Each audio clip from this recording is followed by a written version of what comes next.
नमस्कार, आपण पाहत आहात परिवर्तन न्यूज 24 तास। कारंजा लाड येथे विशाल धम्म परिषद संपन्न। भारतीय कर्मचारी संघ व भारतीय स्वाभिमानी संघ संचालित बौद्ध संघ द्वारा आयोजित विशाल धम्म परिषदेचे आयोजन कारंजा लाड येथे करण्यात आले होते। या धम्म परिषदेचे उद्घाटन पूजनीय भंतेच्या हस्ते त्रिशरण पंचशील घेऊन करण्यात आले। त्यानंतर बुद्ध धम्म संघ याच्यावर प्रवचन करण्यात आले। संध्याकाळी 7 वाजता मुख्य कार्यक्रम व्याख्यानाच्या कार्यक्रमास सुरुवात करण्यात आली। या कार्यक्रमाची प्रस्तावना माननीय संघरक्षित भदरगे सर यांनी केली, तर दिलीप गवई सर, विठ्ठल दांडगे, दिलीप चव्हाण, घनश्याम अलामे सर यांनी सुद्धा जमलेल्या समाज बांधवांना मार्गदर्शन केले। सूत्रसंचलन श्याम खिल्लारे यांनी केले, तर कार्यक्रमाला मुख्य मार्गदर्शक म्हणून भदंतचित्त ज्योती थेरो वर्धा यांनी मार्गदर्शन केले, तर अध्यक्ष माननीय DR ओहोळसर, राष्ट्रीय अध्यक्ष भारतीय कर्मचारी संघ नवी दिल्ली यांनी बुद्धगया येथील महाबोधी महाविहार मुक्तीसाठी आपला लढा देण्यासाठी व महाविहार मुक्तीसाठी आपण कशा प्रकारे तयारी करावी लागेल याबद्दल आपल्या व्याख्यानातून माहिती सांगितली। त्यानंतर रमाईच्या जीवनावर आधारित मी रमाई बोलते हे एक पाथरी प्रयोग कुमारी सुमेधा वरघट हिने सादर करीत असताना उपस्थित महिलांना अश्रू अनावर झाले। त्यानंतर जिल्हा परिषदच्या शाळा वाचवण्यासाठी म्हणून एक सामाजिक कर्तव्य म्हणून नाट्यप्रयोग बाळा शिखरे शाळा हा तुफान विनोदी नाट्यप्रयोग सादर करण्यात आला। यावेळी कारंजा शहर व तालुक्यातील बौद्ध उपासक उपासिका व समाज बांधव उपस्थित होते, असे आमचे कारंजा शहर प्रतिनिधी अब्दुल समीर यांनी कळविले। धन्यवाद।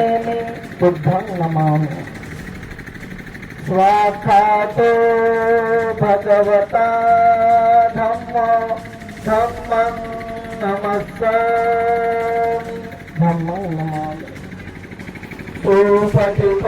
केवळ ठेवा।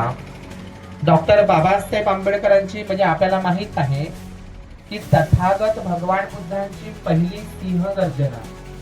काही लोक म्हणजे धम्मचक्र प्रवर्तन असंच म्हणतात, परंतु भगवान बुद्धांनी ज्या ठिकाणी पहिल्यांदा सारनाथला वाराणसीला ज्या ठिकाणी जे धम्म उपदेश केलेला आहे पहिला, त्याला सिंह गर्जना म्हणतात किंवा सिंहनाद म्हणून सुद्धा ते जगात प्रसिद्ध आहे। तर बोधिसत्व डॉक्टर बाबासाहेब आंबेडकरांचा जो सिंहनाद आहे, जी सत्याची सिंह गर्जना आहे, तर ती 20 मार्च 1927 ला जी महाड संगरभूमी आहे, महाड, आणि हे जे महाड हा शब्दच महाड या शब्दाचा अपभ्रंश आहे। म्हणजे रायगड किल्ल्याच्या पायथ्याशी जे महाड जे शहर आहे आणि महाड तिला समजवायला, पण तिच्या शरीराने काही तिला साथ दिली नाही। आणि माझी आई आम्हा समजांना सोडून गेली। माझी आई आम्हा समजांना सोडून गेली। आम्ही छोट्या भावंड रडायला लागलो। गौरा, शंकर ढसाढसा रडू लागली। गौरा, शंकर ढसाढसा रडू लागली। आम्हाला आई राहिली नव्हती। आमचं समजा आपण सुरू झालं होतं। मी म्हणायची, येणाऱ्या पाहुण्यांना म्हणायची, नका रडू, किमान गौरा शंकरसाठी तरी नका रडू। जसं जेव्हा लेकरांना माय सोडून जाते, तशी आमची माय आम्हाला सोडून गेली। आम्ही पोरकं झालो, आम्ही या जगामध्ये अनाथ झालो। माझी आई स्वतः आम्हाला समजायला सांगून गेली। मला माझी आई सांगून गेली, रमा, जशी शंकर गौराला सांभाळशील, तशी तुझ्या बापाला बी सांभाळ ग रमा, तशी तुझ्या बापाला बी सांभाळ। कशी दिस जात होते, पण मला माझ्या आईची लय आठवण यायची बघ।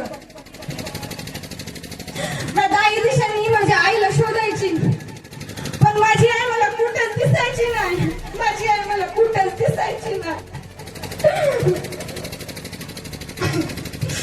माझ्या आईला आम्ही विसरून पण नाही गेलो, पण माझ्या आईच्या पाठोपाठ माझा बाप सुद्धा आम्हाला सोडून गेला।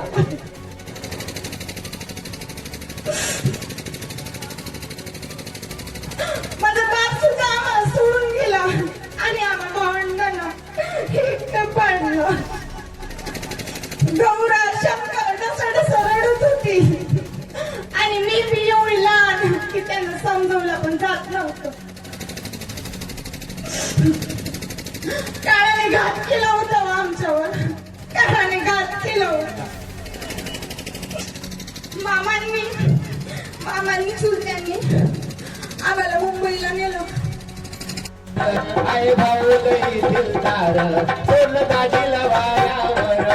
1500 रुपये महिना गेला, 1500 रुपये महिना गेला. लाडक्या या बहिणीला, ओ लाडक्या या बहिणीला. आई भाऊ लई दिलदार सोडलं दाजीला वाऱ्यावर. आई भाऊ लई पोरं शाळेत गेले पाहिजे आणि शाळेतली सर्व सरकार त्याले फुकट देते.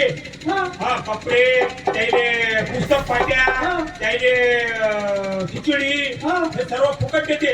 म्हणून जिल्हा परिषदच्या शाळेकडे आपल्या सगळ्यांचं लक्ष असलं पाहिजे. आणि गावातल्या सर्व लोकांना जिल्हा परिषदची शाळा वाचवली पाहिजे. आणि जिल्हा परिषदची शाळा आपल्या गावची एक विकासाचं केंद्रबिंदू आहे. जिल्हा परिषदच्या शाळेच्या मास्तरींकडे आपण आवर्जून लक्ष दिलं पाहिजे. आणि आपल्या गावची ही जिल्हा परिषदची शाळा अशी वाचली पाहिजे.